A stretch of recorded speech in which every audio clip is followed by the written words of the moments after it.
Friends Pandian stores real next episode நேர view பார்க்கலாமாங்க. கோமதியுமே ரொம்பவே வருத்தமாக அங்கே உட்காந்துக்கிட்டு அழுதுகிட்டு இருக்காங்க. பாண்டியன் என்ன பண்ணுறன்னு சொல்லிட்டு கொஞ்சம் கூட புரியாமல் அங்கே உட்காந்து யோசிச்சுக்கிட்டு இருக்காங்க. கடைக்குமே போகாமல், ஏன்னா இன்னைக்கு கடைக்கு போகாமல் மயிலோட விஷயத்த முடிச்சுட்டு தான் போகிறது அப்படின்னு சொல்லிட்டு பாண்டியன் உட்காந்துக்கிட்டு இருக்க. சரவணன் வந்து அப்போ கடைக்கு போகலாமா அப்படின்னு சொல்லிட்டு கேட்குறாங்க. இதை கேட்டதுமே பாண்டியனுக்கு கொஞ்சம் அதிர்ச்சியாக தான் இருக்குது. இவ்வளோ பெரிய விஷயம் நடந்ததுமே இங்கே சரவணன் எதுவுமே பொருள்படுத்தாமல் அங்கே கடைக்கு போகலாம் அப்படின்னு சொல்லிட்டு கேட்குறது பாண்டியனுக்கு கொஞ்சம் அதிர்ச்சியாக தான் இருக்குது. உடனே கோமதியும் சரவணனை பார்த்து, நீ இப்போ கடைக்கு போக வேணாம், இப்போ இந்த பிரச்சனையை முடிச்சுட்டு நீங்கள் அதுக்கப்புறம் தான் கடைக்கு போகணும் அப்படின்னு சொல்லிட்டு கோமதியுமே சொல்லிடுறாங்க. அதுக்கப்புறம் வீட்டுக்குள்ளே இருந்து மயிலுமே வெளியே வராங்க. வெளியே வந்ததும் கோமதி பார்த்துட்டு பயங்கர கோவத்தோட அங்கே மயிலை பார்த்து, என் பையனை இவ்வளோ கஷ்டப்படுத்திட்டு நீ எவ்வளோ சந்தோஷமாக இருக்கியோ அவ்வளோக்கும் உனக்கே நல்லது அப்படின்னு சொல்லிட்டு அங்கே ரொம்பவே கோவமாகவும் மயிலை பார்த்து கேட்குறாங்க. மயில் ரொம்பவே வருத்தப்பட்டு அழுதுகிட்டே அங்கே பாண்டியன் காலிலே விழுந்து என்ன மன்னிச்சுக்கோங்க மாமா அப்படின்னு சொல்லிட்டு கேட்குறாங்க. உடனே பாண்டியன் அங்கே எதுக்குமே அந்த ரியாக்ஷன் பண்ணாமல் உக்காந்துக்கிட்டு, நீ பண்ண தப்புக்கு உன்னை மன்னிப்பே கிடையாது அப்படின்னு சொல்லிட்டு அங்கே பாண்டியன் சொல்கிறாங்க. உடனே எங்கள் மயிலுமே, மாமா நான் ஏதோ தெரியாமல் அது மாதிரி ஒரு தப்பை பண்ணிட்டேன், இந்த பொய்யை எல்லாருக்கிட்டையும் மறைச்சது இது பெரிய தப்பு தான், இந்த தப்பை என்னை மன்னிச்சு நீங்கள் ஏற்றுக்கோங்க, நான் இந்த வீட்டில் இருந்தால் எனக்கு ரொம்பவே சந்தோஷமாக இருக்கும், இந்த வீட்டை விட்டு நீங்கள் என்னை வெளியே அனுப்பிச்சிடுவீங்க அப்படின்னு சொல்லிட்டு தான் நான் அந்த உண்மையெல்லாம் மறைச்சி வச்சுட்டு இருந்தேன், உங்ககிட்டலாம் பொய் சொல்லிட்டு இருந்தேன் அப்படின்னு சொல்லிட்டு எங்கள் மயிலுமே ரொம்பவே வருத்தப்பட்டு அழுதுகிட்டு இருக்காங்க.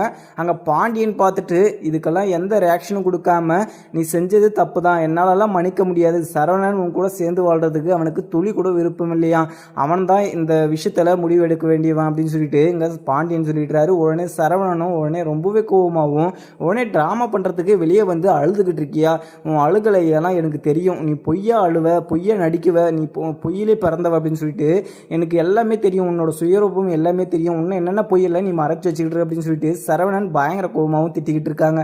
இதுக்கு மேலேயும் உன்னை இந்த வீட்டில் வச்சுனா எனக்கு நான் மண்டை வெடிச்சு செத்துறேன் அப்படின்னு சொல்லிட்டு இங்கே சரவணனும் பயங்கர கோபமாக தான் சொல்லிக்கிட்டு இருக்காங்க. அதுக்கப்புறம் ராஜியும் கதிரும் அங்கே செந்தில்கிட்ட போயிருக்காங்க. செந்தில்கிட்ட ராஜி வந்து மயில் அந்த நகை விஷயமா பொய் சொல்லியிருக்கா அப்படின்ற மாதிரி விஷயத்தெல்லாம் சொல்லிடுறாங்க. இதை கேட்டதுமே கதிர்க்குமே ரொம்பவே கோவமாக இருக்குது. இங்கே அண்ணன் தான் ரொம்பவே வருத்தப்பட்டுக்கிட்டு இருந்தார், அவர் எப்படி தான் இருக்க போகிறாரோ அப்படின்னு சொல்லிட்டு இங்கே கதிருக்கு ரொம்பவே வருத்தமாகவும் இருக்குது. அதுக்கப்புறம் இந்த விஷயத்த செந்தில் மீனா கிட்டையுமே சொல்கிறாங்க. செந்தில் மீனாக்குமே ரொம்பவே அதிர்ச்சியாகவும் இருக்குது. ஏன்னா இவ்வளோ பொய்யுமே சொல்லிட்டு எல்லாமே இந்த கல்யாணம் நடந்ததே பொய்யில் தான் நடந்திருக்கு.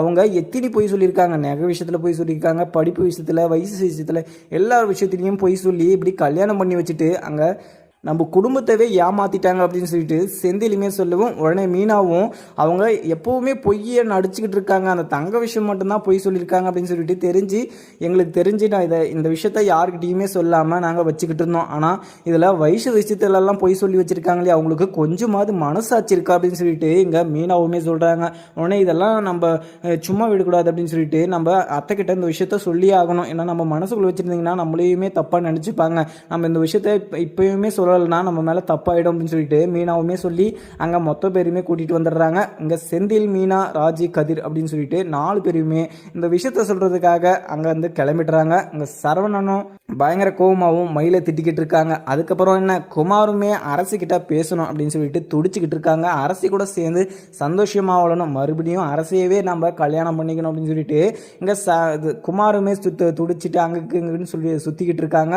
இங்கே சக்திவேலும் முத்துவேலும் இங்கே பழனிவேலுக்கு கடை வச்சு கொடுத்துட்டோம் அப்படின்னு சொல்லிட்டு கொஞ்சம் சந்தோஷமாக தான் இருக்காங்க.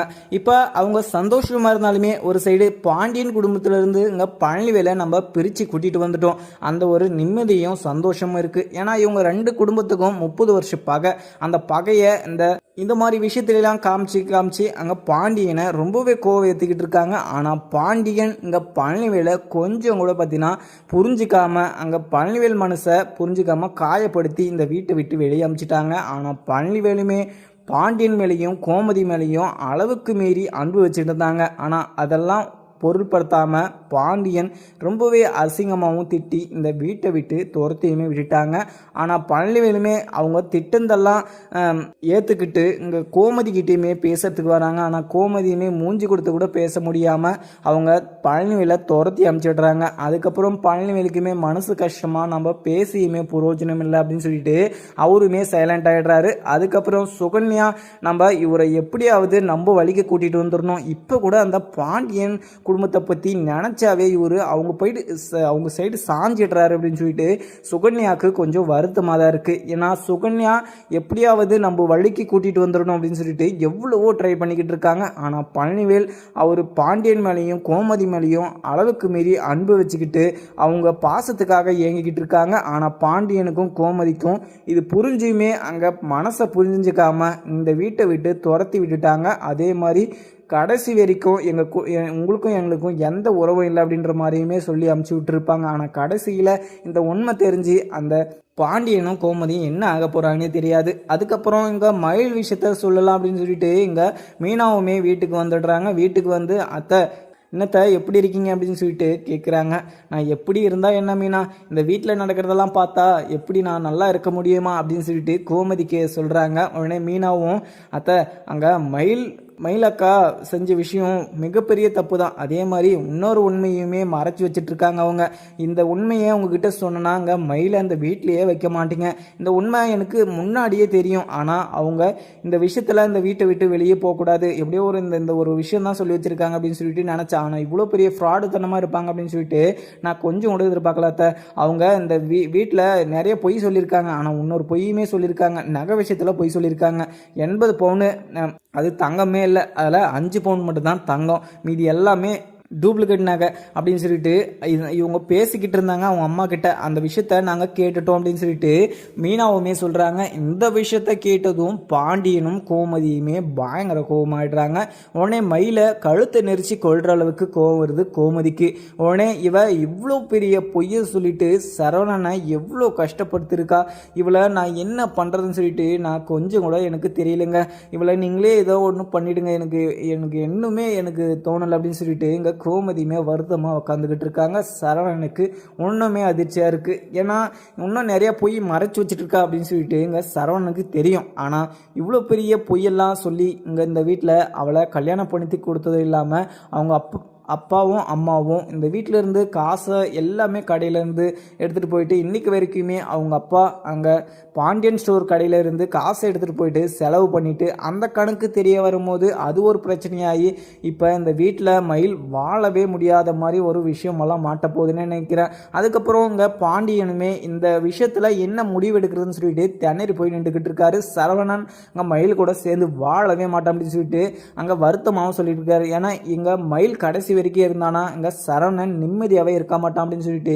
இங்கே கோமதிக்கும் பாண்டியனுக்குமே தெரியும். ஆனால் இந்த விஷயத்தில் ஏனோ தோணுன்னு சொல்லிட்டு முடிவு எடுக்க முடியாதுன்னு சொல்லிட்டு அவங்க கொஞ்சம் மனசு குழப்பிக்கிட்டு தான் இருக்காங்க. அதுக்கப்புறம் சரவணனும் அப்பா இந்த விஷயத்தில் நீங்கள் என்ன முடிவு எடுத்தாலுமே எனக்கு சரிதான்ப்பா, இவளை இந்த வீட்டிலே இருக்க விடக்கூடாதுப்பா அப்படின்னு சொல்லிட்டு இங்கே சரவணனும் பயங்கர கோபமாகவும் தான் சொல்லிக்கிட்டு இருக்காங்க.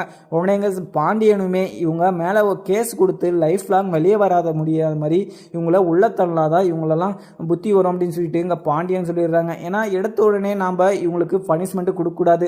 ஏன்னா இவங்களுக்கு செஞ்ச தப்புக்கு தண்டனை அனுபவிச்சே ஆகணும். இவங்களை கேஸ் கொடுத்து இவங்க வெளியே வராத மாதிரி பண்ணி விடணும் சரவணா அப்படின்னு சொல்லிட்டு இங்கே சரவணன்கிட்ட சொல்கிறாங்க. உடனே சரவணனும் சரிங்கப்பா நீங்கள் எது எடுத்தாலுமே எனக்கு சம்மந்தம் அப்படின்னு சொல்லிட்டு அங்கே இப்படி சொல்லவும் உடனே மயிலுக்கு ரொம்பவே பதட்டமாகவும் இருக்குது. மாமா நான் ஏதோ தெரியாமல் அது மாதிரி அம்மா சொன்னாங்க இந்த கல்யாணம் நடக்கணும்னா இந்த மாதிரி ஒரு பொய்யை சொன்னாதான் கல்யாணம் நடக்கும் அப்படின்னு சொல்லிட்டு இந்த விஷயத்தெல்லாம் என்ன மறைக்க சொல்லிட்டாங்க, இல்லைனா இந்த விஷயத்த நான் மறைச்சிருக்கவே மாட்டேன் அப்படின்னு சொல்லிட்டு மயில் எவ்வளவோ கெஞ்சி பார்க்குறாங்க. ஆனால் நீ இன்னமும் ட்ராமா போட்டிருந்தனா அங்கே யாருமே நம்ப மாட்டாங்க.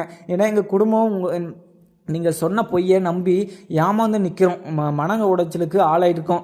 நீங்கள் இதுக்கு மேலேயும் நீங்கள்லாம் வெளியே இருந்தீங்கன்னா நிறைய பேருக்கு ஆபத்து தான் அப்படின்னு சொல்லிட்டு இங்கே சரவணனும் உன்னையும் உங்கள் ஃபேமிலியை எல்லாருமே ஜெயிலுக்கு போகிற மாதிரி நாங்கள் பண்ணி விடுறோம் பாரு அப்படின்னு சொல்லிட்டு சரவணனும் பயங்கர கோபமாக தான் சொல்லிக்கிட்டு இருக்காங்க. உடனே மீனாவும் அக்கா நீங்கள் இது மாதிரி பண்ணுவீங்கன்னு சொல்லிட்டு நான் கொஞ்சம் கூட எதிர்பார்க்கல, ஆனால் இவ்வளோ பொய்யுமே சொன்னீங்க. ஆனால் வயசு விஷயத்துலையுமே நீங்கள் ப்ரெக்னெண்ட்டாக இருக்க விஷயத்துலையும் நீங்கள் 2 விஷயத்தில் பொய் சொன்னது மிகப்பெரிய தப்புக்கா, நீங்கள் என்ன இருந்தாலுமே நீங்கள் பண்ணது தப்பு தான் அப்படின்னு சொல்லிட்டு மீனாவுமே ரொம்பவே கோபமாகவும் சொல்கிறாங்க. ஏன்னா சரவணன் இந்த விஷயத்தை நினச்சி மனசுக்குள்ளே பூட்டி வச்சு குத்தி கிழிச்சிக்கிட்டு ஃபீல் பண்ணிக்கிட்டாலாம் இருந்தார். ஏன்னா இந்த விஷயத்தை இப்போ கூட சொல்லியிருக்க மாட்டார். ஆனால் மயில் இந்த விஷயத்தை வச்சு அங்கே சரவணனை பழி சுமைத்துட்டு இந்த வீட்டில் சந்தோஷமாக ஜாலியாக இருந்தாங்க. ஆனால் எவ்வளோ நாளாக இங்கே சரவணன் பொறுத்துட்டு இருந்தார். ஆனால் இதுக்கு மேலேயே நாங்கள் பொறுக்கக்கூடாது அப்படின்னு சொல்லிட்டு அங்கே மயில் எல்லா உண்மையும் சொல்லிடுறாங்க. சரவணனுமே எல்லா உண்மையும் சொல்லிடுறாங்க. இந்த விஷயம் இந்த 2 நாளாக பார்த்தீங்கன்னா பெரிய பிரச்சனை தான் நடந்துகிட்டு இருக்கு. அதுக்கப்புறம் என்ன நடக்குதுன்னு பார்க்கலாமா? வீடியோ பிடிச்சிருந்தா லைக் பண்ணுங்கள். Thank you friends.